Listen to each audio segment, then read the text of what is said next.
যাই তাকে আপনি বিয়ে করেন, নেতৃস্থানীয় ব্যক্তি আপনি, হুজুর আপনার হচ্ছে নেতৃস্থানীয় পৃথিবীতে আর কে হতে পারে, আর সে একজন নেতার কন্যা, আপনি বিয়ে করলে তার মর্যাদা রক্ষা হবে। সোফিয়া রাদিয়াল্লাহু তাআলা আনহাকে নবীজি বিয়ে করলেন। হযরত আনাস রাদিয়াল্লাহু তাআলা আনহুর বর্ণনা, তিনি বলেন, আকামা রাসূলুল্লাহ সাল্লাল্লাহু আলাইহি সাল্লাম বাইনা খায়বার ওয়াল মদিনা সালাসা লায়াল। রাসূলুল্লাহ সাল্লাল্লাহু আলাইহি সাল্লাম খায়বার এবং মদিনার মাঝে 3 রাত অবস্থান করলেন। ইবনা আলাইহি বিসফিয়া, হযরতে সফিয়ার সাথে বাসর রাত উদযাপনের জন্য। এখন বাসর রাত উদযাপনের পর অলিমা, বর্তমানে তো অলিমা হয় না, বর্তমানে বরযাত্রী হয়। কি হয়? বরযাত্রী কথাটাই তো সুন্নাহের খেলাফ। বরযাত্রী আবার কি হবে? কন্যা যাত্রী। কি যাত্রী হয়? মানে বরযাত্রী মানে ছেলের সাথে মেয়ের বাড়িতে যাবে, বাপের বাড়িতে 300 জন খাইতে, মেয়ের বাপ আপনার ঋণ টিন কইরা 3টা গরু শোয়ায়। শরমের তো কথা মিয়া। যাবে কন্যা যাত্রী, ছেলের বাড়িতে গিয়ে অলিমা খাবে। টোটাল উল্টা হয়ে গেছে। রেস্টুরেন্টে দেখার মাধ্যমে শুরু হয়, গায়ে হলুদের মাধ্যমে গুনাহটা বাড়ে, বিয়ের দিন হাজারো গুনাহের মাধ্যমে এই পবিত্রতা সম্পর্কটার সূচনা হয়। কিছুদিন পরে শুনে যায় স্বামী স্ত্রীর মধ্যে সম্পর্ক ভালো চলছে না। গজবের সূচনা তো আপনারাই করে দেন। বরযাত্রী না কন্যা যাত্রী? হ্যাঁ, বরযাত্রী। আরে কি আজীব। বিয়ে হবে সুন্নত মুতাবেক, সাদা সিধা বিয়ে শেষ, পরে ছেলের বাড়ির দিকে সব খাইবেন, খালাস। পুরা টোটাল উল্টা। এখন রাসূল সাল্লাল্লাহু আলাইহি সাল্লামের অলিমা আর নবীজির অলিমা খাইতে সাহাবীরা খুব আগ্রহ, যে নবীজির বরকতি অলিমা।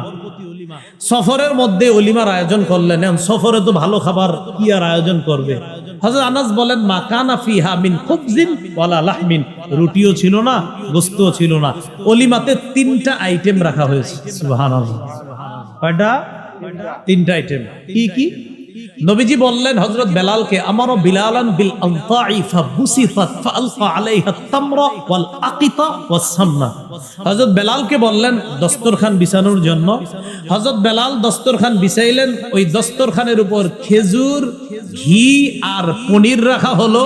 রাসূলের এই বিয়ের অলিমা যেন সাহাবীরা খেতে পারে, এই 3টা আইটেম দিয়ে হযরত আনাস সব মুসলমানদেরকে রাসূলের অলিমা খাওয়ার জন্য দাওয়াত করলেন। যে আপনারা আসেন, আস্তে ধীরে আসেন, খেয়ে যান।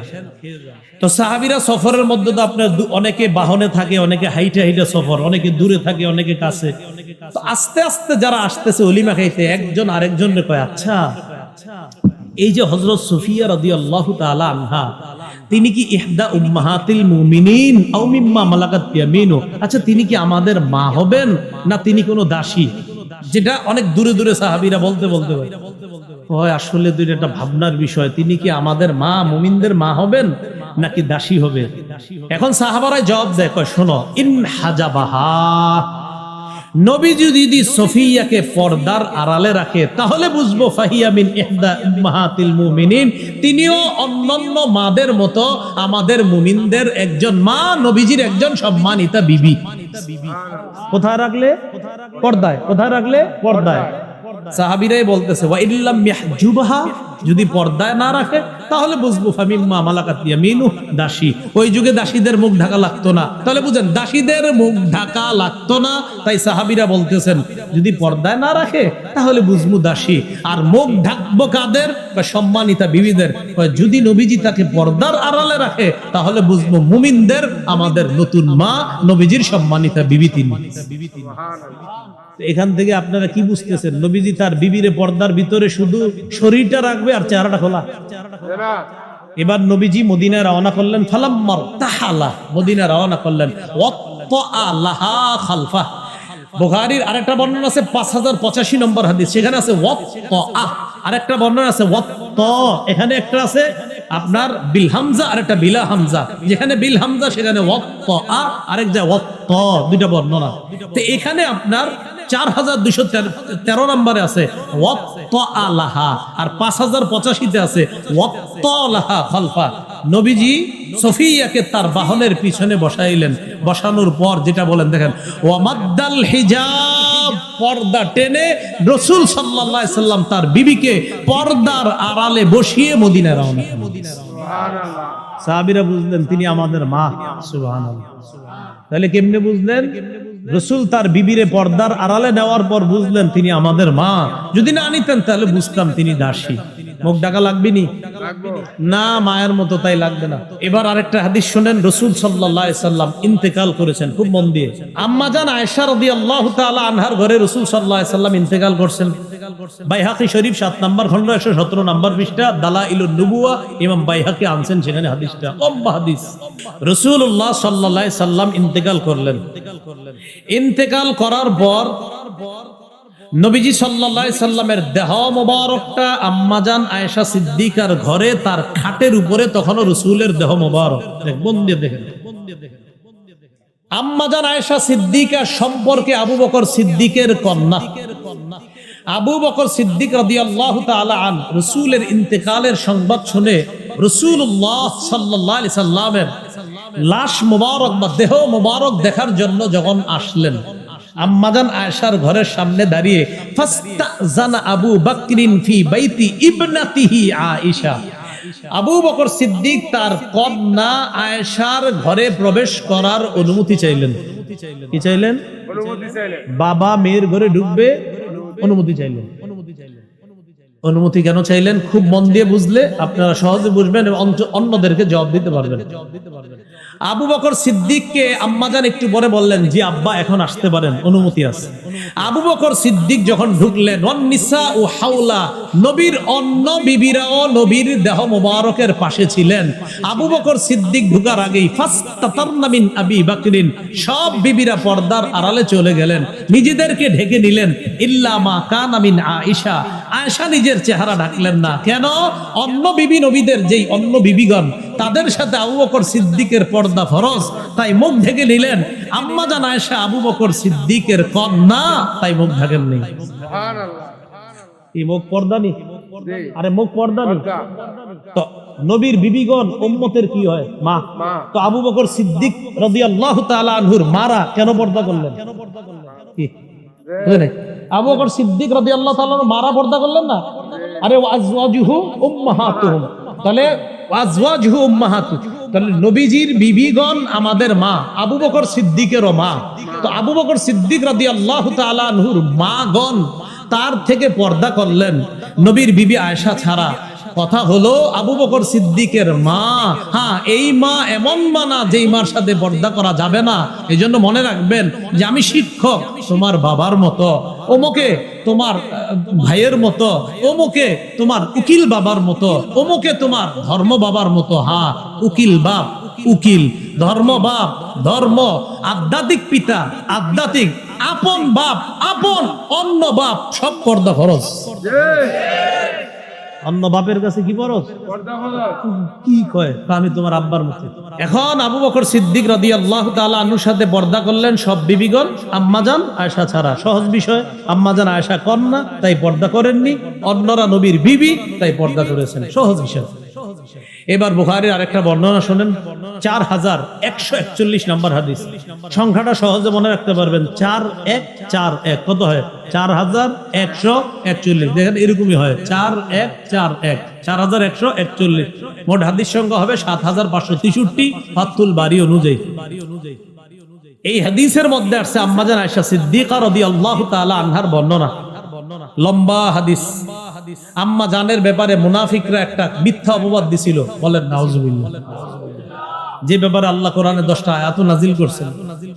তো আম্মা জান বলেন, আমি সফরের মধ্যে যখন আমার হার হারিয়ে ফেললাম, আমার হার তালাশ করতে গিয়ে আমি যখন হারটা পাইলাম, পাওয়ার পর আইসা দেখি কাফেলার লোকগুলা নাই, চলে গেছে। আমি টেনশনে আছি, কি করবো এখন, বসে রইছি একা একা, আশেপাশে কেউ নাই। আমি চিন্তা করলাম, আমারে যখন নবীজি খুঁজা না পাবে তখন কাউরে পাঠাবে আমারে নেওয়ার জন্য। ইতিমধ্যে নবীর এক সাহাবী নাম সফওয়ান ইবনুল মুআত্তাল রাদিয়াল্লাহু তাআলা, তিনি ছিলেন ওই সফর থেকে আরো দূরে, কাফেলা থেকে। তো তিনি আস্তে আস্তে বাহন নিয়ে কাফেলারে ধরা তার কাছে ব্যাপার না, এই জন্য আস্তে আস্তে দেরি করে রওনা করছিলেন।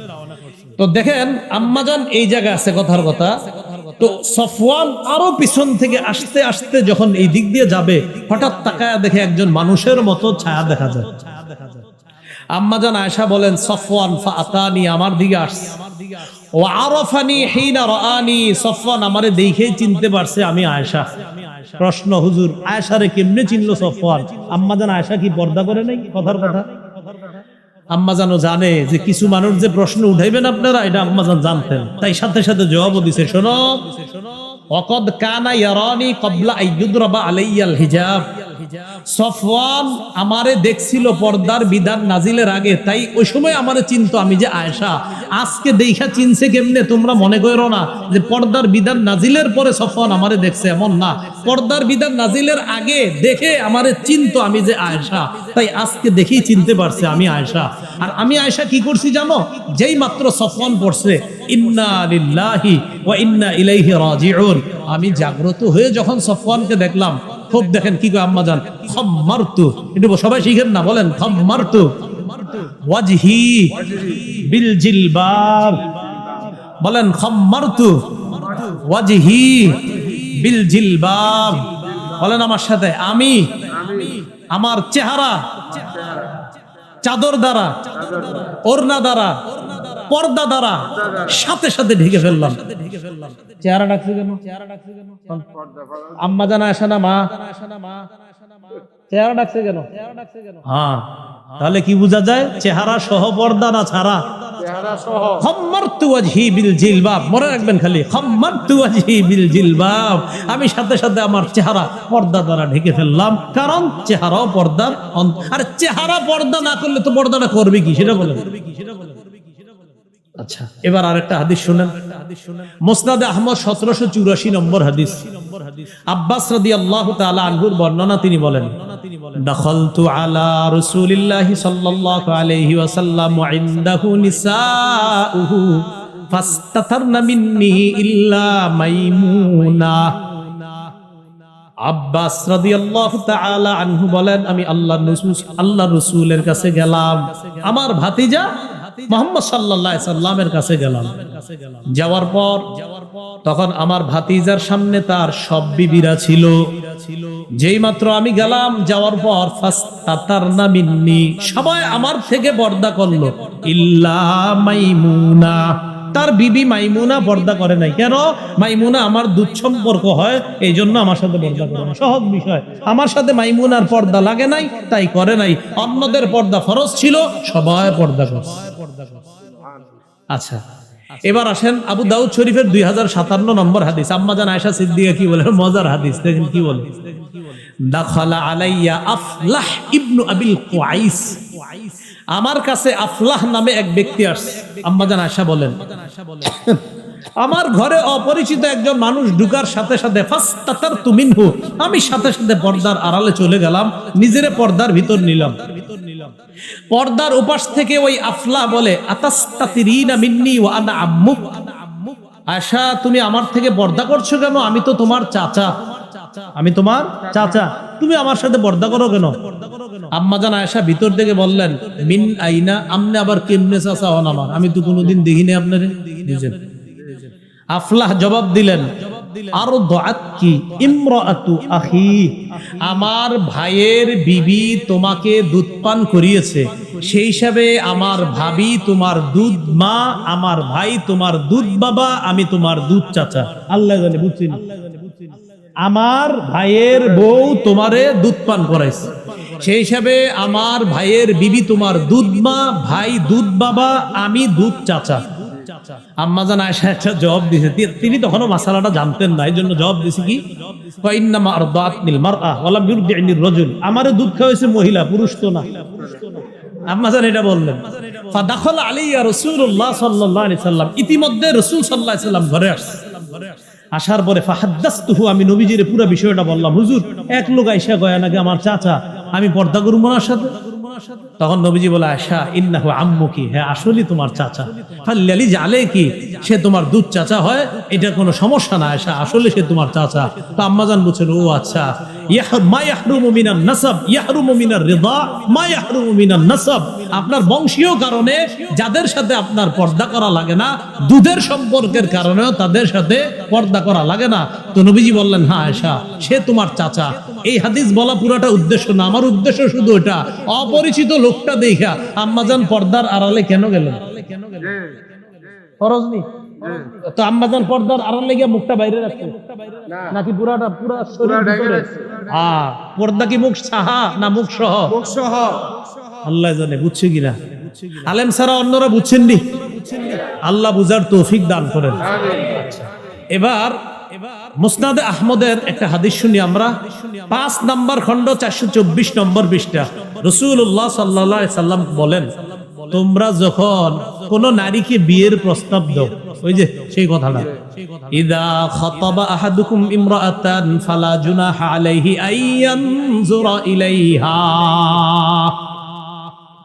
তোমাদের কেউ যখন কোন মেয়েকে বিয়ের প্রস্তাব দেয়, ওই ছেলের জন্য এই মেয়েটাকে দেখা কোনো গুনাহ না। আবার বলছি, তোমাদের কেউ যখন কোনো মেয়েকে বিয়ের প্রস্তাব দেয়, তখন এই মেয়েটাকে দেখা ছেলেটার জন্য গুনাহ না। আবার বলছি, বিয়ের প্রস্তাব দিলে দেখা গুনাহ না, তাহলে বিয়ের প্রস্তাব ছাড়া দেখা গুনাহ। প্রস্তাব দিছো বলেই তো মেয়ের মা বাবা ফোন দিবে যে আপনারা আসতে পারেন, যে দেখতে পারেন। তো রাসূল বলছেন, প্রস্তাবকৃতা মেয়েটাকে শুধু দেখতে পারবা সময়ের জন্য, ক্ষণিকের জন্য, তাকে দেখা তোমার জন্য বৈধ করা হয়েছে। এর মানে প্রস্তাব দিয়েছো বলে, তার বাবা ফোন দিয়েছে বলে তুমি তাকে দেখতে গিয়েছো, তাই তোমার দেখা সেদিন গুনাহ হবে না, সেটা বৈধ। তো বলেন, প্রস্তাব ছাড়া এমনি এখানে সেখানে চিপায় চুপায় দেখা গুনাহ। আল্লাহ বুঝার খারাপ ভাবে নিয়ে না, মানে রাস্তায় গলিতে গলিতে গলিতে আর কি, এটা বুঝাইছি আমি। না নাউজুবিল্লাহ, আচ্ছা ঠিক আছে, চিপা চুপা শব্দটা সুন্দর হয়নি, ঠিক আছে, গলিতে গলিতে, হ্যাঁ না ঠিক আছে। এখন আরেকটা হাদিস শুনি আমরা, সহিহ বুখারীর বর্ণনা 4328 নম্বর হাদিস। এই হাদিসটাও মন দিয়ে শুনবেন। হাদিসের সামান্য অংশে আমাদের মূল দলিল আসবে, কিন্তু হাদিসটা বড় চমৎকার, মন দিয়ে শুনবেন। আমার নবীর সব কথাই চমৎকার। এই হাদিসের মধ্যে আসছে আবু মুসা রাদিয়াল্লাহু তাআলা আনহুর বর্ণনা। তিনি বলেন, কুনতু ইনদান নবী সাল্লাল্লাহু আলাইহি সাল্লাম বিল জিআরানা, একটা স্থান আছে, জায়গার নাম জিআরানা। এই জায়গায় ছিলাম নবীর সাথে। ওয়া মাহু বেলাল, নবীজির সাথে হযরত বেলালও ছিলেন। তো রাসূলুল্লাহ সাল্লাল্লাহু আলাইহি সাল্লামের কাছে এক গ্রাম্য ব্যক্তি আসছে। আতান নবী সাল্লাল্লাহু আলাইহি সাল্লাম আরাবিয়্যুন, এক গ্রাম্য ব্যক্তি আসছে। আসার পর নবীজি সাল্লাল্লাহু আলাইহি সাল্লামকে বললেন, আলা তুনজিজুলি মা ওয়া'আদতানি, হুজুর আপনি আমারে যে ওয়াদা করেছেন সেটা কি পুরা করবেন না? নবীজি বললেন, আবশির, সুসংবাদ গ্রহণ করো। তো গ্রাম্য ব্যক্তি কয়, কদ আকসারতা আলাইয়া মিন আবশির, আপনি খালি সুসংবাদ গ্রহণ করো খুব বেশি বলছেন, সুসংবাদটা কি এটা তো কর না। খালি কয় সুসংবাদ গ্রহণ করো, কিন্তু সুসংবাদটা কি এটা তো বলেন না। তো রাসূল সাল্লাল্লাহু আলাইহি সাল্লাম একটু রাগ হয়ে গেছেন তার এই কথা শুইনা। ফাআকবালা আলা আবি মুসা ওয়া বিলালিন কাহাইআতিল গদবান, নবী একটু রাগান্বিত হয়ে হযরত আবু মুসা আর বেলালের দিকে মুখ করে বললেন, এই শোনো বেলাল আর আবু মুসা, রদ্দাল বুশরা, করে সুসংবাদ দিয়েছিলাম, ও প্রত্যাখ্যান করছে। ফাকবালা, তোমরা দুইজন গ্রহণ করো। করে দিছি, ও নেয় নাই, তোমরা দুইজন নাও। সাহাবী দুইজন খুশিতে কয়, কি দিবেন সেটা জানা দরকার নাই, কবিল না, গ্রহণ করে নিলাম। ফাদআ বিকাদাহিন, একটা পানির পাত্র আনলেন। আনার পর ফাগসালা ইয়াদাইহি ওয়া ওয়াজহা, নবীজি সাল্লাল্লাহু আলাইহি সাল্লাম হাত মুবারক, চেহারা মুবারক ধৌত করলেন। ওয়া মাজ্জা, কুলি করলেন। কুলি করার পর আবু মুসা আর বেলালকে বললেন, ইশরাবা, আমি যে পানি থেকে কুলি করলাম, পানি দিয়ে হাত ধুইলাম, মুখ ধুইলাম, অতিরিক্ত পানি আছে না বেলাল?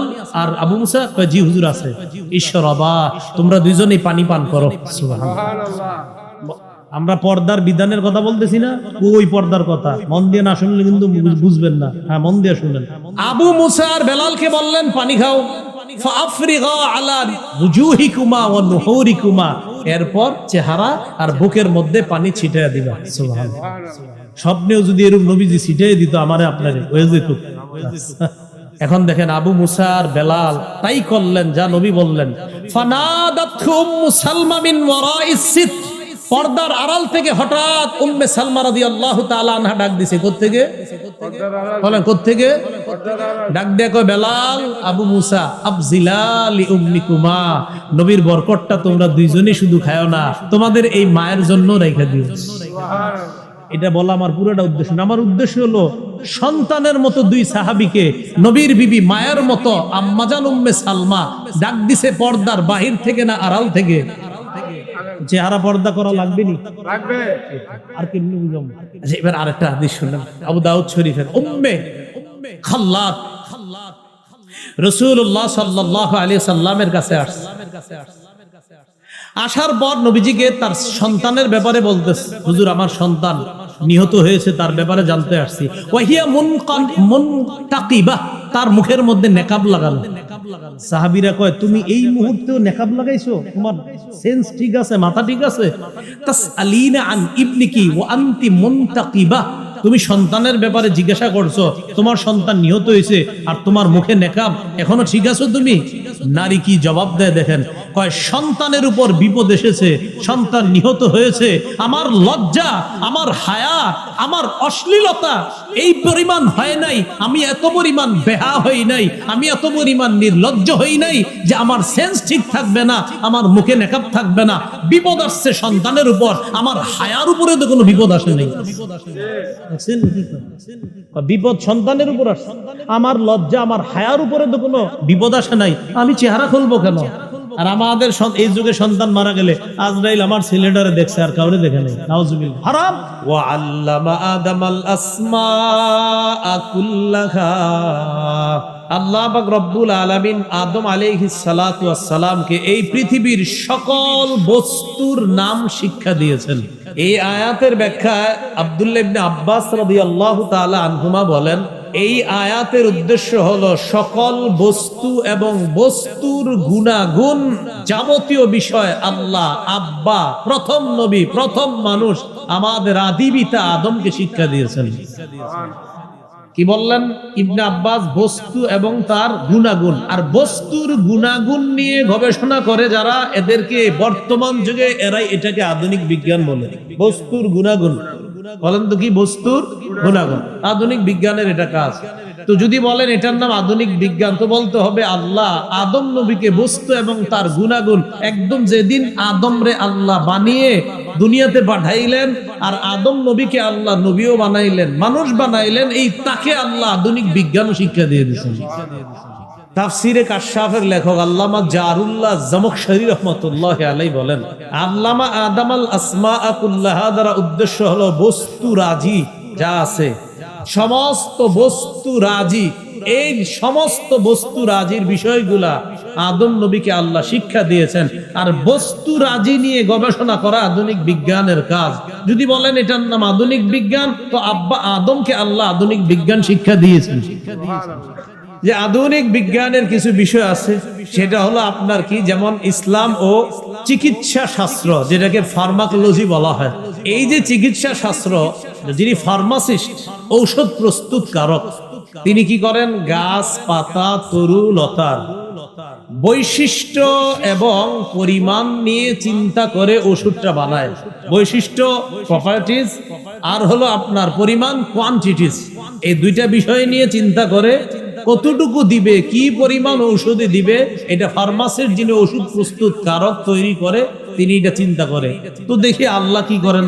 সূরা হিজরের 21 নম্বর আয়াতে আল্লাহ বলেন, ওয়া ইম মিন শাইইন ইল্লা ইনদানা খাযাইনু ওয়া মা নুনাজ্জিলুহু ইল্লা বিকদারিম মা'লুম।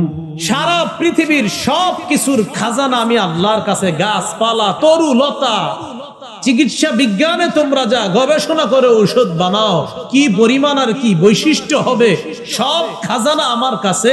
এই খাজানা থেকে পরিমাণ অনুযায়ী আমি আল্লাহ নাজিল করি। তো চিকিৎসা বিজ্ঞান সেটাও বলেন, বলতে হবে কোরআন থেকে নিছেন। যদি বলেন হুজুর এই যুগে আমরা বানাইছি না, কোরআন তো আল্লাহ ১৫০০ বছর আগে দিয়েছেন, তো এটা কিভাবে আপনি এখন বলেন? এরপরে আপনি বলবেন টেকনোলজি, প্রযুক্তি। প্রযুক্তি বা টেকনোলজি যেটা আমরা বলি, সেটার মধ্যে আপনার আছে ও টেকনোলজি, কাঠ প্রযুক্তি, ইলেকট্রিক্যাল টেকনোলজি, বৈদ্যুতিক প্রযুক্তি, মেকানিক্যাল টেকনোলজি। আপনার মেকানিকরা যে কাজ টাজ করে এই প্রযুক্তিগুলা। কেন আপনি বলবেন হুজুর প্রযুক্তির কথা আছে কিনা কোরআনে? হ্যাঁ আছে, সূরা হাদীদের 25 নম্বর আয়াত। আল্লাহ বলেন ওয়ানজালনাল হাদিদা, আমি লোহা নাজিল করলাম, ফিহি বাসুন শাদীদ, লোহার মধ্যে কঠিন শক্তি, ওয়া মানাফিউ লিন-নাস, আর মানুষের জন্য বহু কল্যাণ আমি আল্লাহ রেখে দিয়েছি। কিসের মাঝে? লোহার মাঝে।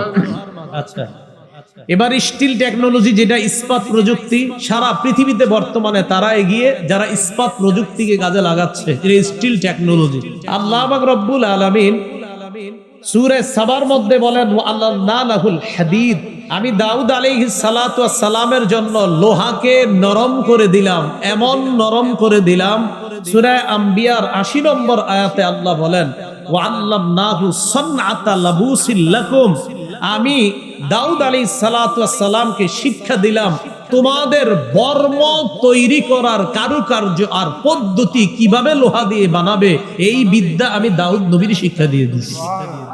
যেই যুগে আল্লাহ লোহা দিছে, ওই যুগে তারা শুধু মনে করতো এটার দ্বারা তরবারি হয়। এখন গবেষণা করতে করতে আল্লাহ পাক রব্বুল আলামিন বলেন যে এখন তোমরা গবেষণা করতে করতে এগিয়ে যাচ্ছ, কিন্তু আমার সৃষ্টি যেটা আমি এত হাজার বছর আগে করলাম সেটা নিয়ে গবেষণা করেই কিন্তু তোমরা আগাচ্ছ।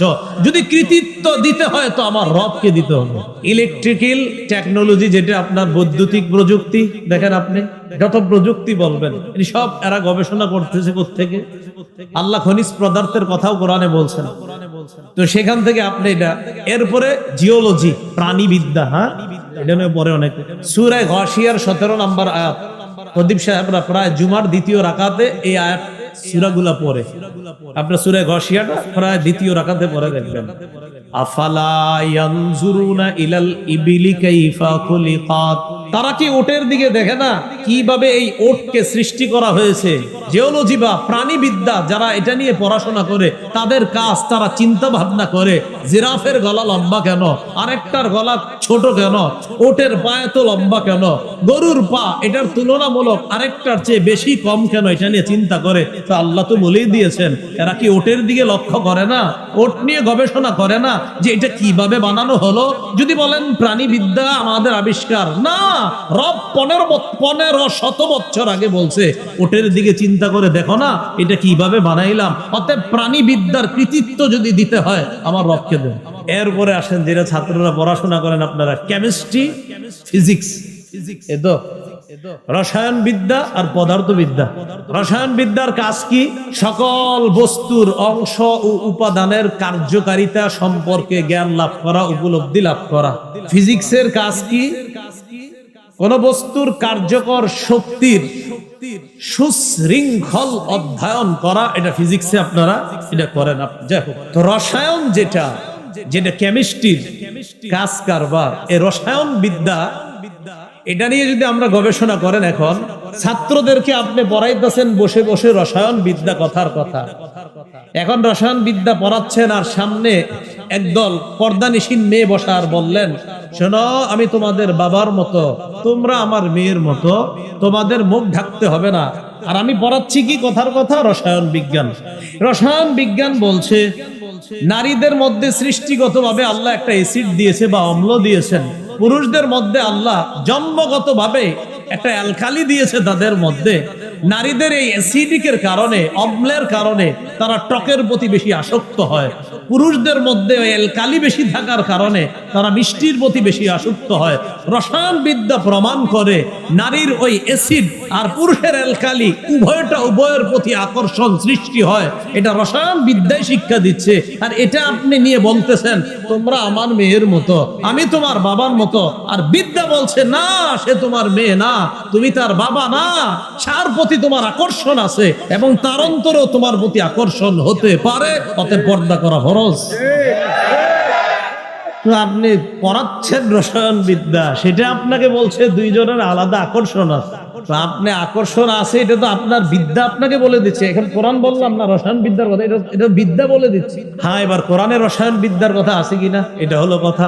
সূরা ইউনূসের ১০১ নম্বর আয়াতে আল্লাহ বলেন উনজুরু মা ফিস সামাওয়াতি ওয়াল আরদ, আসমান জমিনের মধ্যে কি রহস্য নিহিত আছে এগুলা নিয়ে তোমরা গবেষণা করো। এটা আল্লাহ পাক রব্বুল আলামিন বলে দিয়েছেন। আলোচনাগুলা এতটুকু বুঝে থাকলে আপনারা বলেন কোরআন সুন্নাহই শুধু পর্দা করতে বলে? কোরআন সুন্নাহই কি শুধু বলছে যে নারী পুরুষের প্রতি আলাদা আকর্ষণ আছে, আর পুরুষের প্রতি নারীর আকর্ষণ, এটা কোরআন সুন্নাহই শুধু বলছে, না আপনার বিজ্ঞানও বলছে? এটা বুঝে থাকলে আমাদের এই কথা স্পষ্ট হয়ে গেল যে দুই জাতি একদল আরেক দলের প্রতি আকর্ষণ সৃষ্টি হওয়া, এটা জন্মগতভাবে, এটা স্বভাবগতভাবে। অতএব এই বিষয়টা আমরা সকলে মেনে নিব। আমরা ইসলাম ধর্ম যারা বিশেষ করে পালন করি, চাই আমি মাদ্রাসায় পড়ি, স্কুল কলেজ ইউনিভার্সিটি যেখানে পড়ি, অন্তত এটা স্বীকার করব এক শ্রেণীর প্রতি আরেক শ্রেণীর আকর্ষণ যেহেতু আছে, এই জন্য উভয় শ্রেণীকে আল্লাহ পর্দার বিধান দিয়েছেন। সূরা আহজাবের 36 নম্বর আয়াতে আল্লাহ বলেন, ওয়ামা কানা লিমুমিনিন ওয়ালা মুমিনাতিন ইযা কাদাল্লাহু ওয়া রাসূলুহু আমরান আইয়াকুনা লাহুমুল খিয়ারাতু মিন আমরিহিম। কোন মুমিন পুরুষ আর কোন মুমিনা নারীর জন্য উচিত না আল্লাহ আর তার রাসূল কোন সিদ্ধান্ত দেওয়ার পর তাদের এটা গ্রহণ করা না করার ইচ্ছাধিকার থাকাটা উচিত না। আবার বলছি, আল্লাহ সিদ্ধান্ত দিছে, নবী দিছে, কোন মুমিন নারী পুরুষের জন্য এই স্বাধীনতা নাই আমি এটা গ্রহণ করতেও পারি নাও পারি। না, মুমিন নারী পুরুষ আল্লাহ আর তার নবীর সিদ্ধান্ত গ্রহণ করতেই হবে। ইচ্ছাধিকার নাই যে আমার ইচ্ছা আমি কি করব না করব না। না, যদি বলেন আমি ইমানদার, যদি বলেন আমি ইমানদার পুরুষ, আমি ইমানদার নারী, আল্লাহ বলছেন, তাহলে তুমি এই অধিকার নাই, আমি ফায়সালা দিয়েছি, আমার নবী সিদ্ধান্ত দিয়েছে, আর তুমি বলবা আমি গ্রহণ করতেও পারি নাও করতে পারি। আল্লাহ কয় না, এই স্বাধীনতা নাই।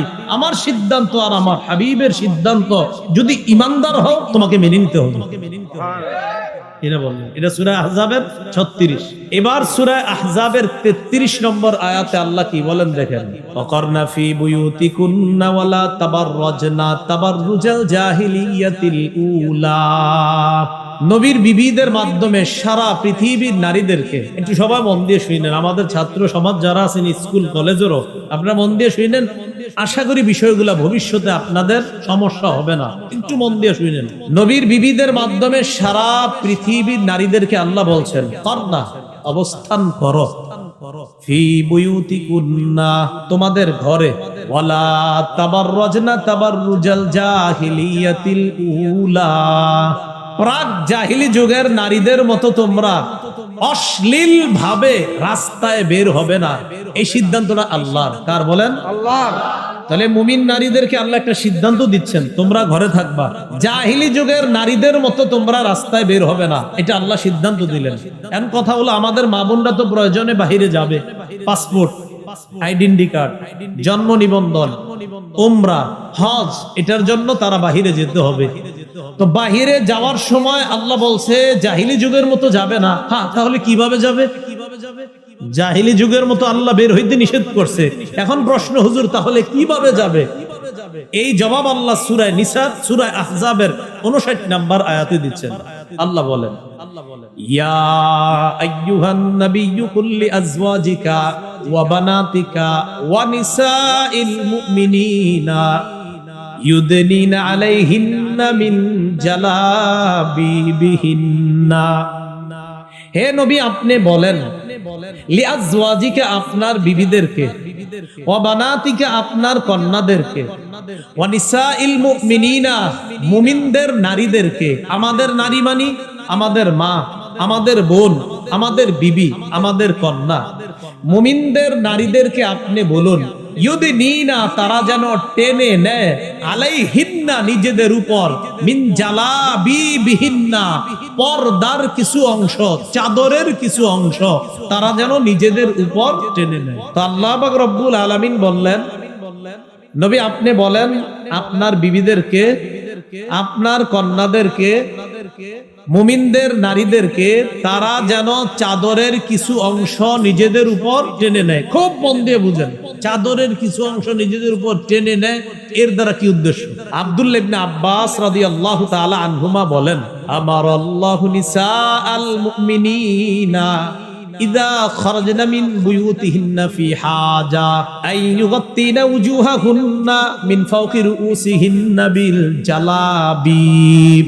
আব্দুল্লাহ ইবনে আব্বাস বলেন, নারীরা বলেন আমার সাথে, নারীরা যখন প্রয়োজনে ঘরের বাহিরে যাবে তখন তারা মাথার উপর থেকে আলাদা চাদর দিয়ে, আলাদা ওড়না দিয়ে, আলাদা কাপড় দিয়ে তাদের নিজেদের মুখ ঢেকে তারপর বের হবে। আব্দুল্লাহ ইবনে আব্বাস বলেন, আল্লাহ মুমিনদের নারীদেরকে বলেছেন আইয়ুগত্তিনা, তারা যেন ঢাকে, উজুহাহুন্না, তাদের চেহারা, মিন ফাওকি রুউসিহিন্না, মাথার উপর থেকে, বিল জালাবিব, পর্দা দিয়ে ঢাকে। তো আর কেমনে বুঝবেন মুখ দিয়ে ঢাকতে হবে? তাহলে বুঝে থাকলে বলেন, পর্দা কি মুখ সহ না মুখ ছাড়া? মুখ সহ। এরপরে দেখেন যে হুজুর মুখ সহ পর্দা কইরা বাইর হইলে লাভ কি? আল্লাহ বলেন, হ্যাঁ লাভ আছে। জালিকা আদনা আইয়ুরাফনা, এতে নারীদেরকে চেনা সহজ হবে। দেখেন কিভাবে আমাদের মা বোনরা যখন বোরকা পর্দা পরে রাস্তায় বের হয়, আমরা বুঝি হয়তো কারো খালা হবে, না হয় কারো মা হবে, না হয় কারো বোন হবে, না হয় কারো সম্মানিতা স্ত্রী হবে। আল্লাহ কয় যখন চেনা যাবে সে একজন সম্মানিতা নারী, ফালা ইউযাইনা, তখন তারে আর টিজ করা হবে না, উত্তক্ত করা হবে না। ফালা ইউযাইন, টিজ করা হবে না। মানব বন্ধন করছেন যে ইভ টিজিং বন্ধ করুন। ইভ মানে বুঝেন, আপনি যে লেখছেন ইভ, শুধু একটু লেখেন, টিজ বন্ধ করুন, ইভটা লেখেন না। ইভটা লেখার আগে একটু বুঝে শুনে লেখেন। আল্লাহ বলছেন নারীদেরকে যখন চেনা যাবে সে একজন সম্মানিতা পবিত্র নারী, পর্দানিশীন নারী, ফালা ইউযাইন, তাকে উত্তক্ত করা হবে না। আল্লাহ আমার কথাগুলা বুঝার তৌফিক দান করেন। ইবনি আমি কি বুঝাতে চাই এটা শিক্ষিত সমাজ ভালো করে বুঝবে। একটু ডিকশনারিটা খুইলেন যে ইব মানে কি। সূরা আহজাবের 53 নম্বর আয়াতে, এই আয়াতটা মন দিয়ে ভালো করে বুঝেন। নবীর সাহাবীদেরকে মাঝে মাঝে নবীজি প্রয়োজনে নবীর বিবিদের কাছে পাঠাইতেন, মানে আমাদের আম্মাজানদের কাছে, উম্মুল মুমিনিনদের কাছে। যাও তোমার ওই আম্মা জানের কাছে গিয়ে বলবা ওই জিনিসটা প্রয়োজন দিতে বলবা। তো বিবিরা ঘরের ভিতরে আছে। আল্লাহ বলেন, ওয়া ইযা সাআলতুমুহুন্না মাতাআন ফাসআলুহুন্না মিন ওয়ারাই হিজাব, তোমরা যখন তাদের কাছে প্রয়োজনীয় কিছু চাও পর্দার আড়াল থেকে চাও। এখন আপনাদের দৃষ্টিতে কি পর্দা এটা যে আম্মা জানরা ভিতরে আছে আর মাথাটা এমনি বের করে রাখছে? কন্যাকা, হ্যাঁ না। আল্লাহ বলছেন সাহাবায়ে কেরামদেরকে, তোমরা যখন কিছু চাও পর্দার আড়াল থেকে চাও। তার মানে কি আম্মা জানরা পর্দার ভিতরে, শরীরটা আর মুখটা বাহিরে। কেন এই সহজ বিষয়টা কেন বুঝেন না? যখন প্রয়োজনীয় কিছু চাও, ফাসআলুহুন্না, চাও তাদের থেকে, মিন ওয়ারাই হিজাব, পর্দার আড়াল থেকে চাও। আল্লাহ কয় এতে কি হবে যদি পর্দার এপাশ থেকে চাও? যালিকুম আতহারু লিকুলুবিকুম ওয়া কুলুবিহিন্না, এতে তোমাদের আর তাদের অন্তরের পবিত্রতার কারণ হবে। এই বিষয়টা আমি আল্লাহ উভয়ের অন্তরের পবিত্রতার কারণ হিসাবে এই মাঝের পর্দাটাকে ঘোষণা করলাম। সুবহানাল্লাহ। তাহলে মাঝে পর্দা রাইখা এই পাশে পুরুষ ও পাশে নারী, আর প্রয়োজনীয় কোনো কথা বলা এইভাবে বললে, এবং নারীরা বলতে হবে আবার কর্কশ ভাষায়, আপনার নরম ভাষায় না। তো আল্লাহ বলেন উভয়ের পবিত্রতার কারণ বলে ঘোষণা করলাম এই পর্দার দুপাশে উভয় শ্রেণী থাকাটা। আমি আল্লাহ উভয়ের কলবের পবিত্রতার ঘোষণা করলাম। এটা সূরা নূরের 31 নম্বর আয়াত দেখিবা আল্লাহ কি বলেন দেখেন। আল্লাহ পাক রব্বুল আলামিন বলেন, ওয়া কুল্লিল মুমিনাতি ইয়াগদুদনা মিন আবসারিহিন্না, নবী আপনি মুমিন নারীদেরকে বলেন তারা যেন দৃষ্টি নিচে রাখে। আমাদের অনেক মা বোনরা ওনারা মনে করে শুধু পুরুষ নজর নিচে রাখবে না, নারীরাও নজর নিচে রাখবেন, মা বোনরাও নজর নিচে রাখবেন। এখন আপনাদের উচিত ইউটিউবে যাদের বয়ান এদেরকে না দেখে এদের বয়ান শোনা, এটা উচিত আপনাদের। এটা আবার হঠাৎ কি বললাম? উচিত হলো মোবাইলটা আলাদা রাখে আপনারা বয়ান শোনা। না হয় যদি কোনো মা বোন কমেন্ট করে হুজুরের ঠোঁটটা আজকে সুন্দর, হুজুরের চেহারাটা সুন্দর লাগতেছে, মানে কি? হ্যাঁ, এটার মানে কি? এই কমেন্টের মানে কি? হুজুরের পাঞ্জাবিটা আজকে সুন্দর, ওনার চেহারাটা আজকে খুব ভালো লাগতেছে, এই কমেন্টের মানে কি? এই জন্য উচিত মা বোনদের আপনারা ভিডিও অন্য জায়গায় রাইখা এরপরে বয়ানটা শোনা, এটা উচিত। আল্লাহ বলছেন নারীদেরকে বলেন তারাও যেন তাদের দৃষ্টি নিচে রাখে। রাসূল সাল্লাল্লাহু আলাইহি সাল্লাম তার দুই বিবি নিয়ে বসা, উম্মে সালামা আর মাইমুনা রাদিয়াল্লাহু তাআলা আনহুমা। ইতিমধ্যে রাসূলের অন্ধ সাহাবী আসছে আব্দুল্লাহ ইবনে উম্মে মাকতুম রাদিয়াল্লাহু তাআলা, যিনি নবীজির মুয়াজ্জিন ছিলেন। নবীজির বিখ্যাত মুয়াজ্জিনের নাম কি? বেলাল। আরেকজন ছিলেন আব্দুল্লাহ ইবনে উম্মে মাকতুম রাদিয়াল্লাহু তাআলা।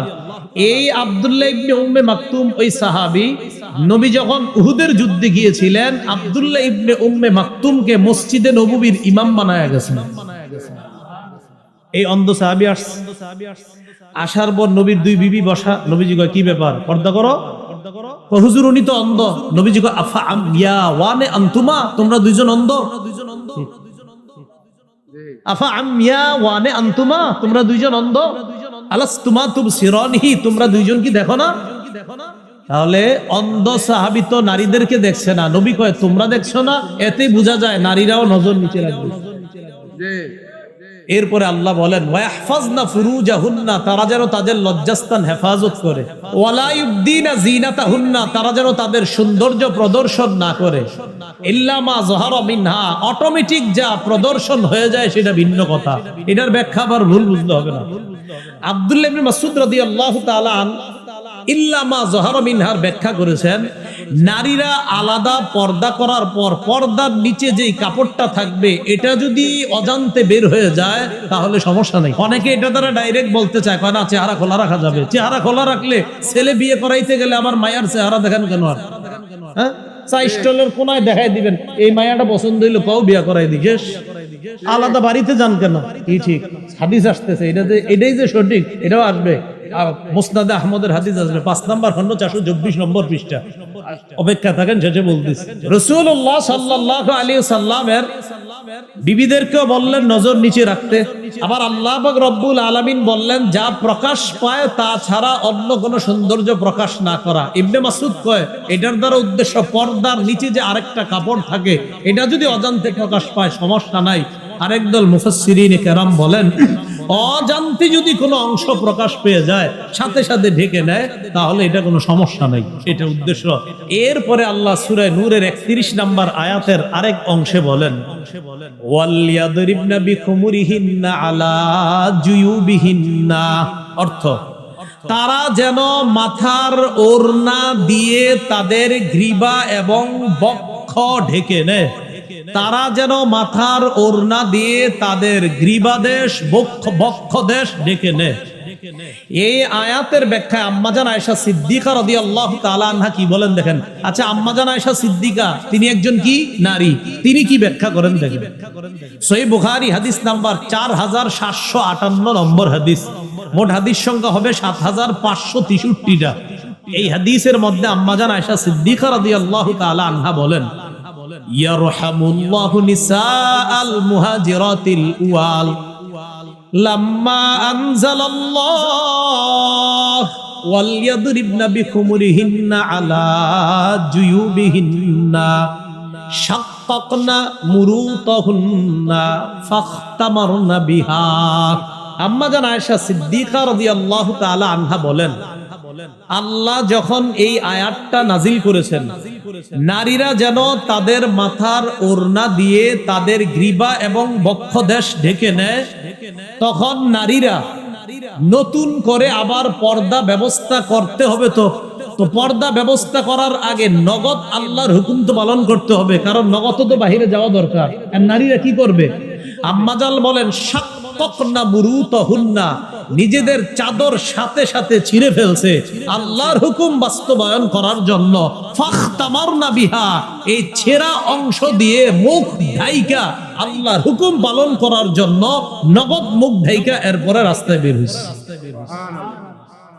এটা হলো ওয়ালিয়াদরিবনা বিখুমুরিহিন্না আলা জুয়ুবিহিন্না। এরপরে আল্লাহ কি বলে দেখেন ওয়ালা ইয়াদরিবনা বিআরজুলিহিন্না লিউলামা মা ইউখফিনা মিন জিনাতিহিন্না, নারীরা যেন তাদের পা সজোরে নিক্ষেপ না করে, যেন তাদের গোপন সৌন্দর্য প্রকাশ পায়। কেউ হাসবেন না আল্লাহর হস্তে, যেন নারীদের কোনো গোপন সৌন্দর্য প্রকাশ না পায়, এজন্য তারা সজোরে পা নিক্ষেপ করবে না।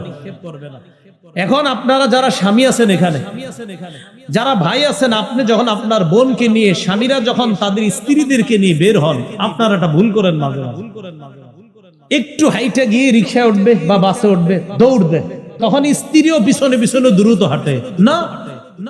আপনার বিবি যেন দ্রুত না হাঁটে, আপনি আস্তে আস্তে হাইটা রিক্সা পর্যন্ত যান, কারণ আপনার গতির কারণে আপনার বিবিও হাঁটার গতি বাড়ায়।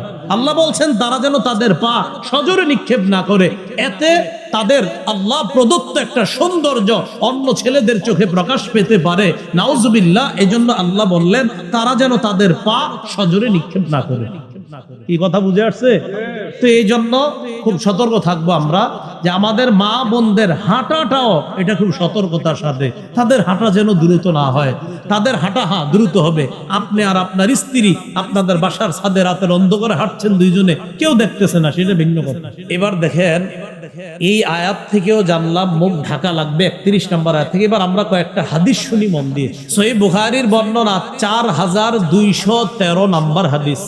আশা করি হাদিসটা মন দিয়ে যদি শোনেন সহজে বুঝে আসবে চেহারা ঢাকতে হবে কিনা, কিন্তু শুনতে হবে পুরাটা।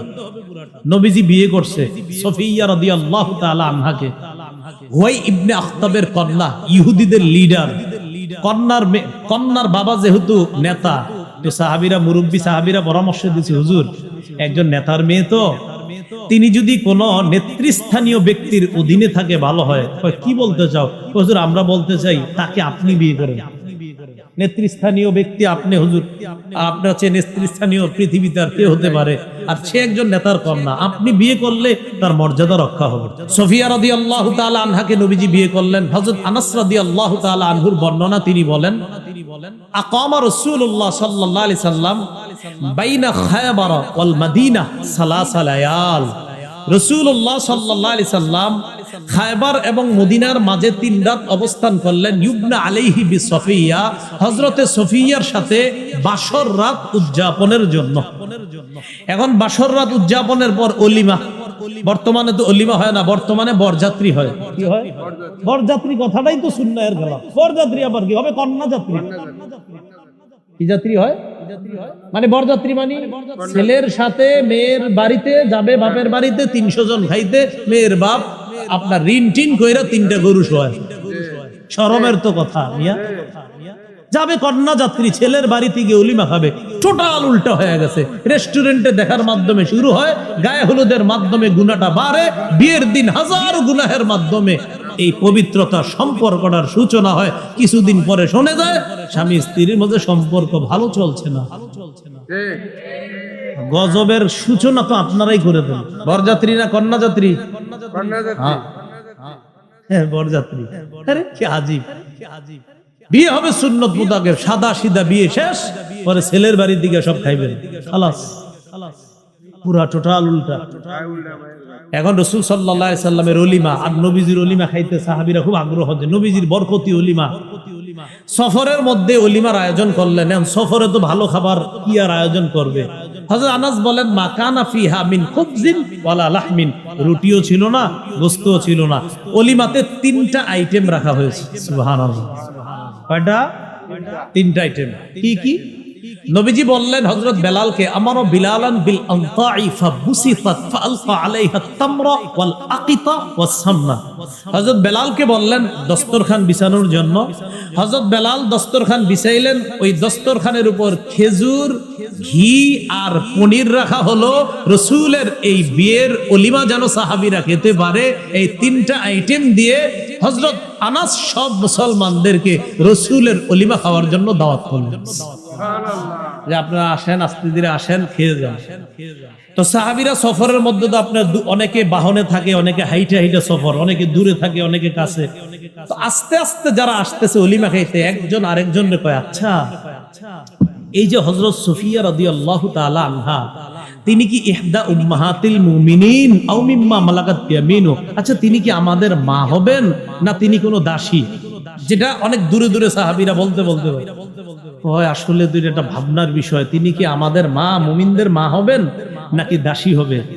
এখন সাহাবারা জবাব দেয়, কয় শোনো, ইন হাজাবাহা, নবী যদি সফিয়াকে পর্দার আড়ালে রাখে তাহলে বুঝবো ফাহিয়া মিন ইহদা উম্মাহাতিল মুমিনিন, তিনিও অন্যান্য মাদের মতো আমাদের মুমিনদের একজন মা, নবীজির একজন সম্মানিতা বিবি। কোথায় রাখলে? পর্দায়। কোথায় রাখলে? পর্দায়। সাহাবীরাই বলতেছে ওয়া ইল্লাম ইয়াহজুবহা, যদি পর্দায় না রাখে তাহলে বুঝবো ফামিম্মা মালাকাত ইয়ামিনু দাসী। ওই যুগে দাসীদের মুখ ঢাকা লাগতো না, তাহলে বুঝেন দাসীদের মুখ ঢাকা লাগতো না, তাই সাহাবীরা বলতেছেন যদি পর্দায় না রাখে তাহলে বুঝবো দাসী। আর মুখ ঢাকবো কাদের? সম্মানিতা বিবিদের। যদি নবীজি তাকে পর্দার আড়ালে রাখে তাহলে বুঝবো মুমিনদের, আমাদের নতুন মা নবীজির সম্মানিতা বিবি তিনি। এখান থেকে আপনারা কি বুঝতেছেন? নবীজি তার বিবিরে পর্দার ভিতরে শুধু শরীরটা রাখবে আর চেহারাটা খোলা। এবার নবীজি মদিনায় রওনা করলেন, ফালাম্মার তাহালা, মদিনায় রওনা করলেন, ওয়াত্তাআলাহা খালফা।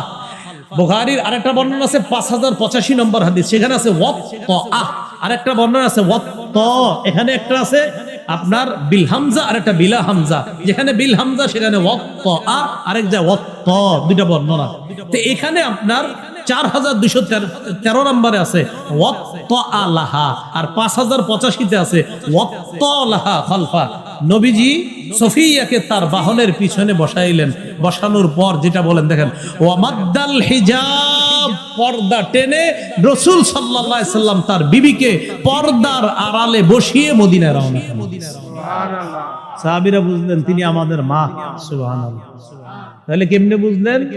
রাসূল তার বিবিরে পর্দার আড়ালে নেওয়ার পর বুঝলেন তিনি আমাদের মা। যদি না নিতেন তাহলে বুঝতাম তিনি দাসী। মুখ ঢাকা লাগবে না, মায়ের মতো তাই লাগবে না। এবার আরেকটা হাদিস শুনেন, রাসূল সাল্লাল্লাহু আলাইহি সাল্লাম ইন্তেকাল করেছেন, খুব মন দিয়ে। আম্মা জান আয়েশা রাদিয়াল্লাহু তাআলা আনহার ঘরে রাসূল সাল্লাল্লাহু আলাইহি সাল্লাম ইন্তেকাল করছেন। বাইহাকি শরীফ 7 নম্বর খন্ড 117 নম্বর পৃষ্ঠা, দালাইলুন নবুওয়া, ইমাম বাইহাকি আনছেন সেখানে হাদিসটা, লম্বা হাদিস। রাসূলুল্লাহ সাল্লাল্লাহু আলাইহি সাল্লাম ইন্তেকাল করলেন। ইন্তেকাল করার পর নবীজি সাল্লাল্লাহু আলাইহি সাল্লামের দেহ মোবারকটা আম্মাজান আয়েশা সিদ্দিকার ঘরে তার খাটের উপরে, তখনও রাসূলের দেহ মোবারক। মন দিয়ে দেখেন, আম্মাজান আয়েশা সিদ্দিকা সম্পর্কে আবু বকর সিদ্দিকের কন্যা। আবু বকর সিদ্দিক রাদিয়াল্লাহু তাআলা আন রাসূলের ইন্তেকালের সংবাদ শুনে রাসূলুল্লাহ সাল্লাল্লাহু আলাইহি সাল্লামের লাশ মোবারক বা দেহ মোবারক দেখার জন্য যখন আসলেন, আম্মাজান আয়েশার ঘরের সামনে দাঁড়িয়ে ফাস্তাজানা আবু বকরিন ফি বাইতি ইবনাতিহি আয়েশা, আবু বকর সিদ্দিক তার কন্যা আয়েশার ঘরে প্রবেশ করার অনুমতি চাইলেন। কি চাইলেন? অনুমতি চাইলেন। বাবা মেয়ের ঘরে ঢুকবে, অনুমতি চাইলেন। অনুমতি কেন চাইলেন? খুব মন দিয়ে বুঝলে আপনারা সহজে বুঝবেন এবং অন্যদেরকে জবাব দিতে পারবেন। আবু বকর সিদ্দিককে আম্মাজান একটু পরে বললেন, জি আব্বা এখন আসতে পারেন, অনুমতি আছে। আবু বকর সিদ্দিক যখন ঢুকলেন, ওয়ান্নিসা ও হাওলা, নবীর অন্য বিবিরাও নবীর দেহ মোবারকের পাশে ছিলেন। আবু বকর সিদ্দিক ঢুকার আগেই ফাস্তাতারনা মিন আবি বকরিন, সব বিবিরা পর্দার আড়ালে চলে গেলেন, নিজেদেরকে ঢেকে নিলেন। ইল্লা মা কানা মিন আয়েশা, আয়েশা নিজের চেহারা ঢাকলেন না। কেন? অন্য বিবি নবীদের যেই অন্য বিবিগণ, তাদের সাথে আবু বকর সিদ্দিকের পর্দা ফরজ, তাই মুখ ঢেকে নিলেন।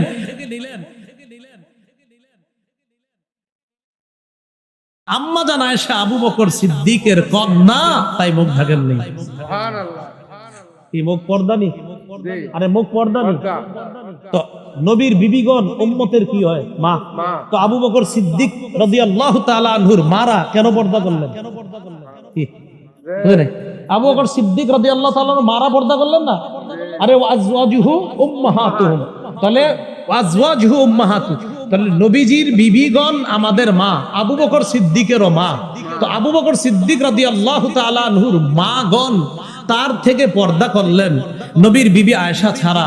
কথা হলো আবু বকর সিদ্দিকের মা, হ্যাঁ এই মা এমন মা না যেই মার সাথে পর্দা করা যাবে না।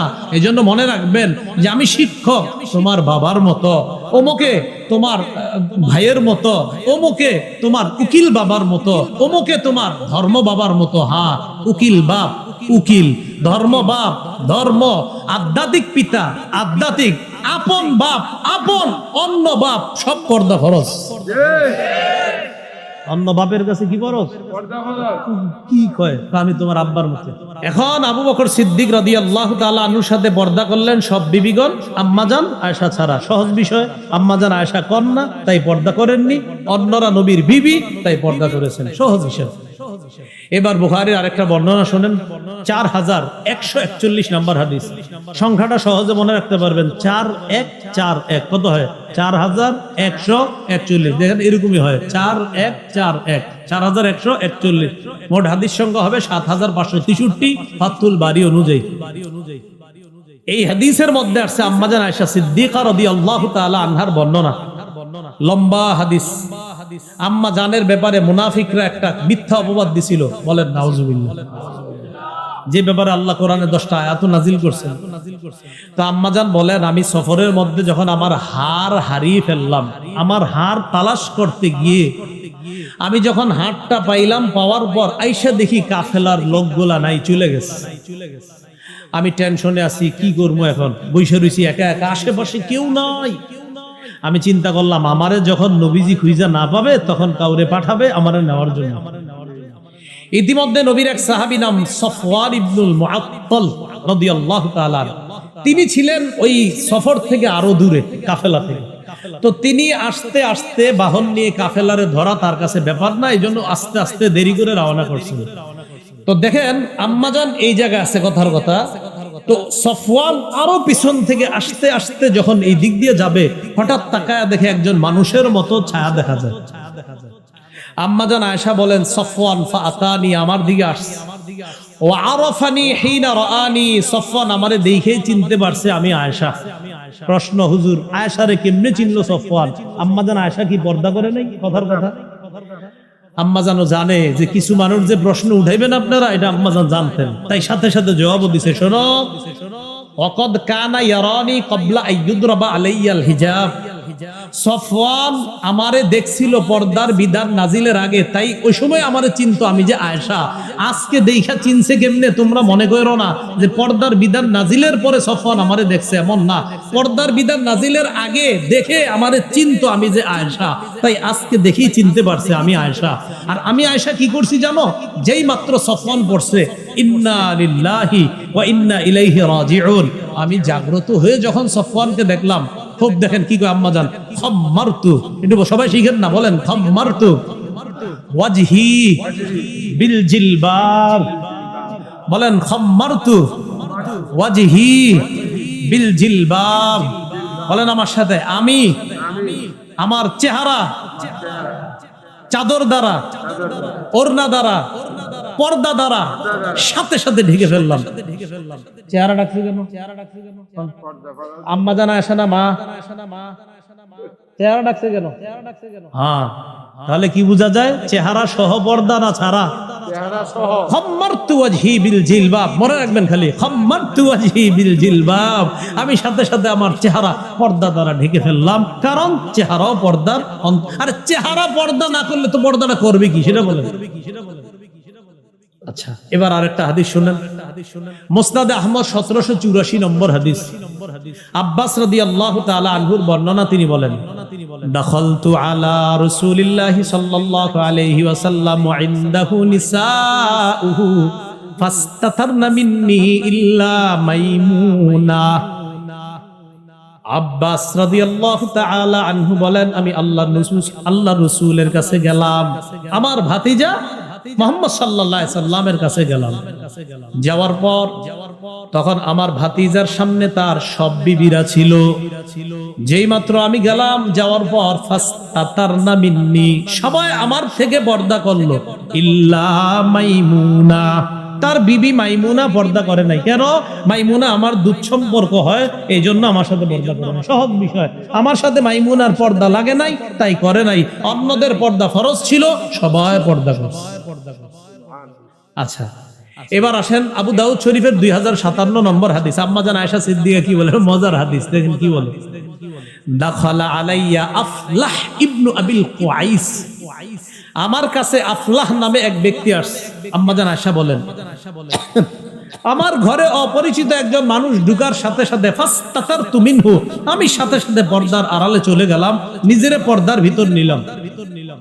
পর্দার উপাস থেকে ওই আফলাহ বলে, আতাস্তাতিরিনা মিন্নি ওয়া আনা আম্মুক, আয়েশা তুমি আমার থেকে পর্দা করছো কেন? আমি তো তোমার চাচা, আমি তোমার চাচা, তুমি আমার সাথে পর্দা করো কেন? আম্মাজান আয়েশা ভিতর থেকে বললেন, মিন আইনা, আমনে আবার কেমনে চাচা হন আমার, আমি তো কোনোদিন দেখিনি আপনারে। বুঝেন? আফলাহ জবাব দিলেন, আরদাতকি ইমরাতু আখি, আমার ভাইয়ের বিবি তোমাকে দুধ পান করিয়েছে, সেই হিসাবে আমার ভাবি তোমার দুধ মা, আমার ভাই তোমার দুধ বাবা, আমি তোমার দুধ চাচা। আল্লাহ জানে, বুঝছেন? আমার ভাইয়ের বউ তোমারে দুধ পান করাইছে, সেই হিসাবে আমার ভাইয়ের বিবি তোমার দুধ মা, ভাই দুধ বাবা, আমি দুধ চাচা। আম্মাজান আয়েশা একটা জবাব দিয়েছে, তিনি তখনও মাসালাটা জানতেন না, এই জন্য জবাব দিয়েছে কি, ফাইন্নামা আরদাতনিল মারআ ওয়া লাম ইউরদিনির রাজুল, আমারে দুধ খাওয়াইছে মহিলা, পুরুষ তো না। আম্মাজান এটা বললেন। ফাদাখালা আলাইয়া রাসূলুল্লাহ সাল্লাল্লাহু আলাইহি সাল্লাম, ইতিমধ্যে রাসূল সাল্লাল্লাহু আলাইহি সাল্লাম ঘরে আসছে। আসার পরে ফাহাদ্দাসতুহু, আমি নবীজির পুরো বিষয়টা বললাম, হুজুর এক লোক আয়েশা কয় নাকি আমার চাচা, আমি পর্দা করব না সাথে। তখন নবীজি বলে, আয়েশা ইন্নাহু আম্মুকি, হ্যাঁ আসলে তোমার চাচা। ফাল্লালি জালে কি, সে তোমার দুধ চাচা হয়, এটা কোনো সমস্যা না আয়েশা, আসলে সে তোমার চাচা। তো আম্মাজান বলছেন, ও আচ্ছা, মা ইয়াহরুমু মিনান নাসাব ইয়াহরুমু মিনার রিদা মা ইয়াহরুমু মিনান নাসাব, আপনার বংশীয় কারণে যাদের সাথে আপনার পর্দা করা লাগে না, দুধের সম্পর্কের কারণেও তাদের সাথে পর্দা করা লাগে না। তো নবীজি বললেন, হ্যাঁ আয়েশা, সে তোমার চাচা। এই হাদিস বলা পুরোটা উদ্দেশ্য না, আমার উদ্দেশ্য শুধু এটা, অপরিচিত লোকটা দেখা আম্মাজান পর্দার আড়ালে কেন গেলেন? ফরজ নি? তো আম্মাজান পর্দার আড়ালে গিয়ে মুখটা বাইরে রাখছে নাকি পুরাটা পুরা শরীর ভিতরে? পর্দা কি মুখ সাহা না মুখ সহ? মুখ সহ। আল্লাহ জানে বুঝছে কিনা, আলেম ছাড়া অন্যরা বুঝছেন নি? আল্লাহ বুঝার তৌফিক দান করেন। এবার মুসনাদে আহমদের একটা হাদিস শুনি আমরা, 5 নম্বর খণ্ড 424 নম্বর পৃষ্ঠা। রাসূলুল্লাহ সাল্লাল্লাহু আলাইহি সাল্লাম বলেন, তোমরা যখন কোন নারীকে বিয়ের প্রস্তাব দাও, ওই যে সেই কথাটা, ইদা খাতাবা আহাদুকুম ইমরাআতান ফালা জুনাহা আলাইহি আইয়ানজুরা ইলাইহা, তোমাদের কেউ যখন কোন মেয়েকে বিয়ের প্রস্তাব দেয়, ওই ছেলের জন্য এই মেয়েটাকে দেখা কোনো গুনাহ না। আবার বলছি, তোমাদের কেউ যখন কোনো মেয়েকে বিয়ের প্রস্তাব দেয়, তখন এই মেয়েটাকে দেখা ছেলেটার জন্য গুনাহ না। আবার বলছি, বিয়ের প্রস্তাব দিলে দেখা গুনাহ না, তাহলে বিয়ের প্রস্তাব ছাড়া দেখা গুনাহ। প্রস্তাব দিছো বলেই তো মেয়ের মা বাবা ফোন দিবে যে আপনারা আসতে পারেন, যে দেখতে পারেন। তো রাসূল বলছেন, প্রস্তাবকৃতা মেয়েটাকে শুধু দেখতে পারবা সময়ের জন্য, ক্ষণিকের জন্য, তাকে দেখা তোমার জন্য বৈধ করা হয়েছে। এর মানে প্রস্তাব দিয়েছো বলে, তার বাবা ফোন দিয়েছে বলে তুমি তাকে দেখতে গিয়েছো, তাই তোমার দেখা সেদিন গুনাহ হবে না, সেটা বৈধ। তো বলেন, প্রস্তাব ছাড়া এমনি এখানে সেখানে চিপায় চুপায় দেখা গুনাহ। আল্লাহ বুঝার খারাপ ভাবে নিয়ে না, মানে রাস্তায় গলিতে গলিতে গলিতে আর কি, এটা বুঝাইছি আমি না। নাউজুবিল্লাহ, আচ্ছা ঠিক আছে, চিপা চুপা শব্দটা সুন্দর হয় নাই, ঠিক আছে, গলিতে গলিতে, হ্যাঁ না ঠিক আছে। এখন আরেকটা হাদিস শুনি আমরা, সহিহ বুখারীর বর্ণনা 4328 নম্বর হাদিস। এই হাদিসটাও মন দিয়ে শুনবেন, হাদিসের সামান্য অংশে আমাদের মূল দলিল আসবে, কিন্তু হাদিসটা বড় চমৎকার, মন দিয়ে শুনবেন। আমার নবীর সব কথাই চমৎকার। এই হাদিসের মধ্যে আসছে আবু মুসা রাদিয়াল্লাহু তাআলা আনহুর বর্ণনা। তিনি বলেন, কুনতু ইনদান নবী সাল্লাল্লাহু আলাইহি সাল্লাম বিল জিআরানা, একটা স্থান আছে, জায়গার নাম জিআরানা, এই জায়গায় ছিলাম নবীর সাথে। ওয়া মাহু বেলাল, নবীজির সাথে হযরত বেলালও ছিলেন। তো রাসূলুল্লাহ সাল্লাল্লাহু আলাইহি সাল্লামের কাছে এক গ্রাম্য ব্যক্তি আসছে। আতান নবী সাল্লাল্লাহু আলাইহি সাল্লাম আরাবিয়্যুন, এক গ্রাম্য ব্যক্তি আসছে। আসার পর নবীজি সাল্লাল্লাহু আলাইহি ওয়াসাল্লামকে বললেন, আলা তুনজিজুলি মা ওয়া'আতানি, হুজুর আপনি আমারে যে ওয়াদা করেছেন সেটা কি পুরা করবেন না? নবীজি বললেন, আবশির, সুসংবাদ গ্রহণ করো। তো গ্রাম্য ব্যক্তি কয়, কদ আকসারতা আলাইয়া মিন আবশির, আপনি খালি সুসংবাদ গ্রহণ করো খুব বেশি বলছেন, সুসংবাদটা কি এটা তো কর না। খালি কয় সুসংবাদ গ্রহণ করো, কিন্তু সুসংবাদটা কি এটা তো বলেন না। তো রাসূল সাল্লাল্লাহু আলাইহি সাল্লাম একটু রাগ হয়ে গেছেন তার এই কথা শুই না। ফাআকবালা আলা আবি মুসা ওয়া বিলালিন কাহাইআতিল গদবান, নবী একটু রাগান্বিত হয়ে হযরত আবু মুসা আর বেলালের দিকে মুখ করে বললেন, এই শোনো বেলাল আর আবু মুসা, রদ্দাল বুশরা, ওরে সুসংবাদ দিয়েছিলাম, ও প্রত্যাখ্যান করছে। ফাকবালা, তোমরা দুইজন গ্রহণ করো। ওরে দিছি, ও নেয় নাই, তোমরা দুইজন নাও। সাহাবী দুইজন খুশিতে কয় কি দিবেন সেটা জানা দরকার নাই, কবিল না, গ্রহণ করে নিলাম। ফাদা বিকাদাহিন, একটা পানির পাত্র আনলেন।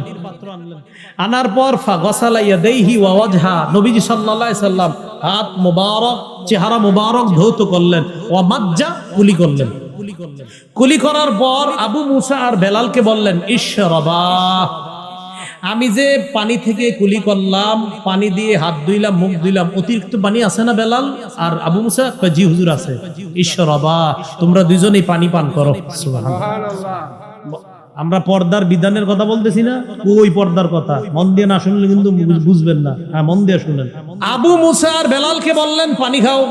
ফাআফরিগা আলা ওয়ুজুহিকুমা ওয়া নুহুরিকুমা, এরপর চেহারা আর বুকের মধ্যে পানি ছিটাইয়া দিবা। সুবহানাল্লাহ। স্বপ্নেও যদি এরকম নবীজি ছিটাই দিত আমারে আপনারে, হয়ে যেত। এখন দেখেন আবু মুসা আর বেলাল তাই করলেন যা নবী বললেন। ফানাদাতহু উম্মু সালমা মিন ওয়ারাইস সিত, পর্দার আড়াল থেকে হঠাৎ উম্মে সালমা রাদিয়াল্লাহু তাআলা আনহা ডাক দিছে। কোত্থেকে? বলেন কোত্থেকে? ডাক দিয়ে কয়, বেলাল, আবু মুসা, আফজিলা লি উম্মিকুমা, নবীর বরকতটা তোমরা দুইজনই শুধু খায়ও না, তোমাদের এই মায়ের জন্য রাইখা দিও। এটা বলা আমার পুরোটা উদ্দেশ্য না। আমার উদ্দেশ্য হলো সন্তানের মতো দুই সাহাবীকে নবীর বিবি মায়ের মতো আম্মাজান উম্মে সালমা ডাক দিছে পর্দার বাহির থেকে না আড়াল থেকে। চেহারা পর্দা করা লাগবে নি? লাগবে। আর কেমনে বুঝাম? আচ্ছা, এবার আরেকটা হাদিস শুনেন, আবু দাউদ শরীফের। উম্মে খাল্লাদ রাসূলুল্লাহ সাল্লাল্লাহু আলাইহি সাল্লামের কাছে আসছে। আসার পর নবীজিকে তার সন্তানের ব্যাপারে বলতেছে, হুজুর আমার সন্তান নিহত হয়েছে, তার ব্যাপারে জানতে আসছি। ওয়াহিয়া মুনতাকিবা, তার মুখের মধ্যে নেকাব লাগানো। সাহাবীরা কয়, তুমি এই মুহূর্তেও নেকাব লাগাইছো? তোমার সেন্স ঠিক আছে, মাথা ঠিক আছে? তাসআলিনা আন ইবনিকি ওয়া আনতি মুনতাকিবা, তুমি সন্তানের ব্যাপারে জিজ্ঞাসা করছো, তোমার সন্তান নিহত হয়েছে আর তোমার মুখে নেকাব, এখনো ঠিক আছো তুমি? নারী কি জবাব দেয় দেখেন, কয় সন্তানের উপর বিপদ এসেছে, সন্তান নিহত হয়েছে, আমার লজ্জা, আমার হায়া, আমার অশ্লীলতা এই পরিমাণ হয় নাই, আমি এত পরিমাণ বেহা হই নাই, আমি এত পরিমাণ নির্লজ্জ হই নাই যে আমার সেন্স ঠিক থাকবে না, আমার মুখে নেকাব থাকবে না। বিপদ আসছে সন্তানের উপর, আমার হায়ার উপরে তো কোনো বিপদ আসে নাই। বিপদ সন্তানের উপর আসছে, আমার লজ্জা, আমার হায়ার উপরে তো কোনো বিপদ আসে নাই, আমি চেহারা খুলবো কেন? আর আমাদের এই যুগে সন্তান মারা গেলে আজরাইল আমার ছেলেটারে দেখছে আর কাউরে দেখে নাই। নাউজুবিল্লাহ। হারাম। ওয়া আল্লামা আদামাল আসমাআ কুল্লাহা, আল্লাহ পাক রব্বুল আলামিন আদম আলাইহিস সালাতু ওয়াস সালামকে এই পৃথিবীর সকল বস্তুর নাম শিক্ষা দিয়েছেন। এই আয়াতের ব্যাখ্যায় আব্দুল্লাহ ইবনে আব্বাস রাদিয়াল্লাহু তাআলা আনহুমা বলেন, এই আয়াতের উদ্দেশ্য হলো সকল বস্তু এবং বস্তুর গুণাগুণ, যাবতীয় বিষয় আল্লাহ আব্বা, প্রথম নবী, প্রথম মানুষ, আমাদের আদি পিতা আদমকে শিক্ষা দিয়েছেন। কি বললেন ইবনে আব্বাস? বস্তু এবং তার গুণাগুণ। আর বস্তুর গুণাগুণ নিয়ে গবেষণা করে যারা, এদেরকে বর্তমান যুগে এরাই এটাকে আধুনিক বিজ্ঞান বলে। বস্তুর গুণাগুণ বলেন তো কি? বস্তুর গুণাগুণ আধুনিক বিজ্ঞানের এটা কাজ। তো যদি বলেন এটার নাম আধুনিক বিজ্ঞান, তো বলতে হবে আল্লাহ আদম নবীকে বস্তু এবং তার গুণাগুণ, একদম যেদিন আদম রে আল্লাহ বানিয়ে দুনিয়াতে পাঠাইলেন আর আদম নবীকে আল্লাহ নবীও বানাইলেন, মানুষ বানাইলেন, এই তাকে আল্লাহ আধুনিক বিজ্ঞান শিক্ষা দিয়ে দিয়েছেন।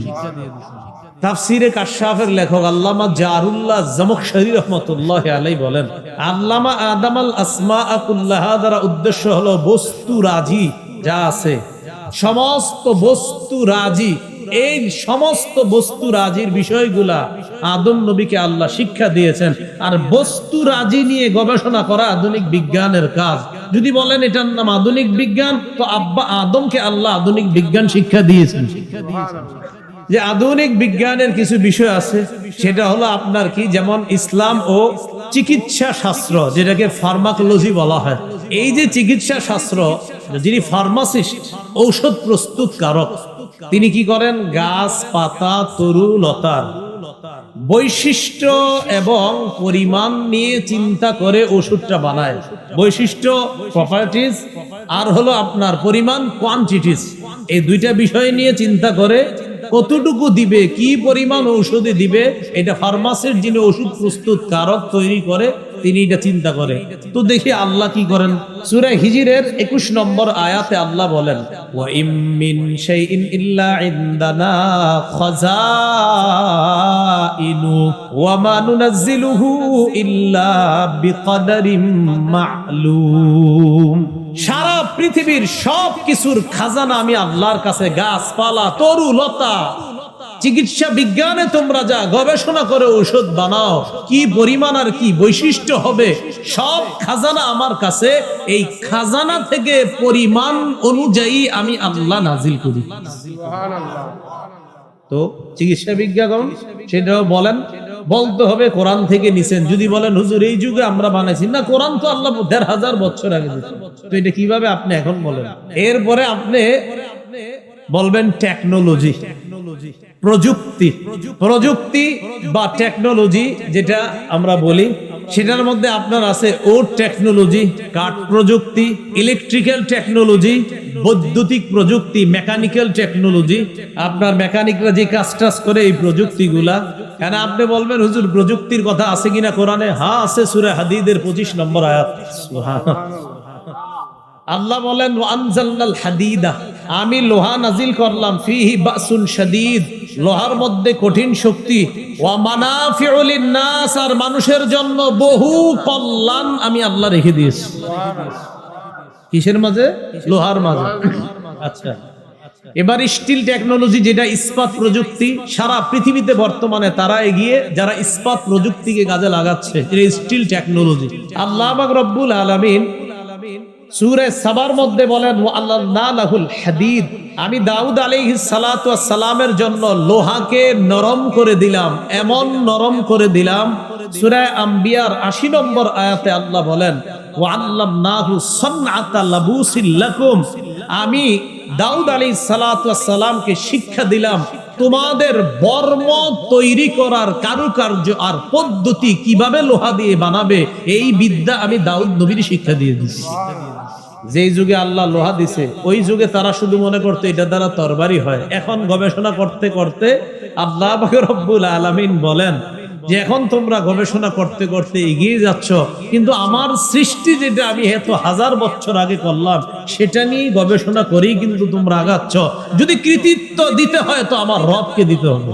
ইলেকট্রিক্যাল টেকনোলজি, যেটা আপনার বৈদ্যুতিক প্রযুক্তি, দেখেন আপনি যত প্রযুক্তি বলবেন সব এরা গবেষণা করতেছে কোত্থেকে? আল্লাহ খনিজ পদার্থের কথাও কোরআনে বলছেন, তো সেখান থেকে আপনি এটা। এরপরে জিওলজি, প্রাণীবিদ্যা, হ্যাঁ এটা নিয়ে পরে অনেক। সূরা গাশিয়ার 17 নম্বর আয়াত, প্রদীপ সাহেবরা প্রায় জুমার দ্বিতীয় রাকাতে এই আয়াত সূরাগুলা পড়ে। আপনার সূরা গাশিয়াটা প্রায় দ্বিতীয় রাকাতে পড়ে দেখবেন, আফালা ইয়ানজুরুনা ইলাল ইবিলি কাইফা খুলিকাত, তারা কি ওটের দিকে দেখে না কিভাবে এই ওটকে সৃষ্টি করা হয়েছে? জিওলজি বা প্রাণীবিদ্যা যারা এটা নিয়ে পড়াশোনা করে তাদের কাজ, তারা চিন্তা ভাবনা করে জিরাফের গলা লম্বা কেন, আরেকটার গলা ছোট কেন, ওটের পা এত লম্বা কেন, গরুর পা এটার তুলনামূলক আরেকটার চেয়ে বেশি কম কেন, এটা নিয়ে চিন্তা করে। তো আল্লাহ তো বলেই দিয়েছেন, এরা কি ওটের দিকে লক্ষ্য করে না? ওট নিয়ে গবেষণা করে না যে এটা কিভাবে বানানো হলো? যদি বলেন প্রাণীবিদ্যা আমাদের আবিষ্কার, না, রব 1500 বছর আগে বলছে ওটের দিকে চিন্তা করে দেখো না এটা কিভাবে বানাইলাম। অতএব প্রাণীবিদ্যার কৃতিত্ব যদি দিতে হয় আমার রবকে দেন। এরপরে আসেন যেটা ছাত্ররা পড়াশোনা করেন আপনারা, কেমিস্ট্রি, ফিজিক্স, এতো রসায়ন বিদ্যা আর পদার্থবিদ্যা। রসায়ন বিদ্যার কাজ কি? সকল বস্তুর অংশ ও উপাদানের কার্যকারিতা সম্পর্কে জ্ঞান লাভ করা, উপলব্ধি লাভ করা। ফিজিক্সের কাজ কি? কোন বস্তুর কার্যকর শক্তির সুশৃঙ্খল অধ্যয়ন করা, এটা ফিজিক্সে আপনারা এটা করেন। যাই হোক, তো রসায়ন যেটা কেমিস্ট্রির কাজ কারবার, এই রসায়ন বিদ্যা, এটা নিয়ে যদি আমরা গবেষণা করেন, এখন ছাত্রদেরকে আপনি পড়াইতেছেন বসে বসে রসায়ন বিদ্যা, কথার কথা। এখন রসায়ন বিদ্যা পড়াচ্ছেন আর সামনে একদল পর্দানিসীন মেয়ে বসা, আর বললেন শোনো আমি তোমাদের বাবার মতো, তোমরা আমার মেয়ের মতো, তোমাদের মুখ ঢাকতে হবে না। আর আমি পড়াচ্ছি কি? কথার কথা রসায়ন বিজ্ঞান।